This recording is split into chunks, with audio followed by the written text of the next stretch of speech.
missile strike and a Tomahawk missile likely destroyed that Iranian girls' school. So will the U.S. accept any responsibility? Well, I for haven't that strike? seen it, and I will say that the Tomahawk, which is one of the most powerful weapons around, is used by, is sold and used by other countries, you know that.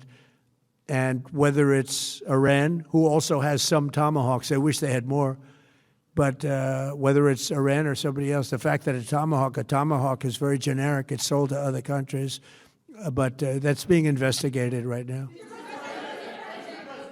Thank you so much. Go ahead. Do you approve of Iran's new supreme leader? And secondly, can you tell us more about your call with Russian President Vladimir Putin today? Yes. What did you discuss? Yes, I had a very good call with President Putin. We had a lot of people on the line from our side, from his side.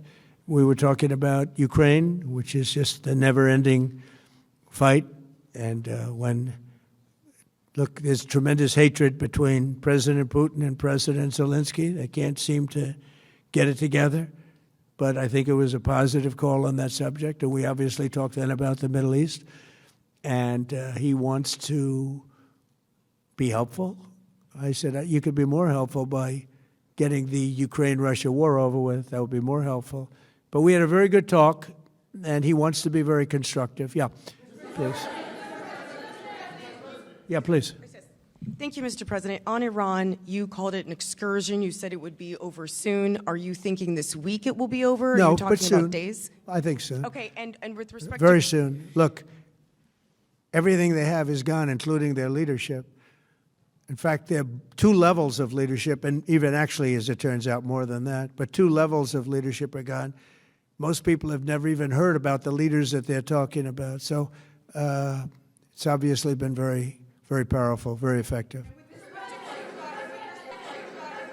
To Cuba, you said that Cuba wants to make a deal. Yes. What would the United States get in return for that, and why should Americans trust Marco Rubio to negotiate it? Well, Marco Rubio is doing a great job. I think he's going to go down as the greatest Secretary of State in history. Look at what we've done as a presidency. Look at what we've done as an administration. They trust Marco, and so do the American people trust. He's been successful no matter where he's been. He also speaks the language, which is always nice and always helpful.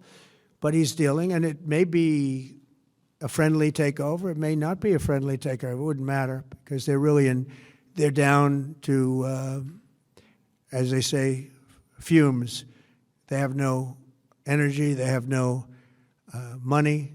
They're in deep trouble on a humanitarian basis. And we don't want to see that, but they were very, very bad to a lot of people, as you know, and a lot of people living the Cuban-American vote, which I got at record levels. Very important. Those people are very important to me. I know what they went through. They went through hell. Some of them have gone on to be some of the most successful people in the country. But they lived off Venezuela. Now they don't live off Venezuela. Sends them no energy, no fuel, no oil, no money, no nothing. They lived without Venezuela. They couldn't have made it. And we cut them off from everything else. So, yeah, they're going to make either a deal or we'll do it just as easy anyway. Yeah. Please, go ahead.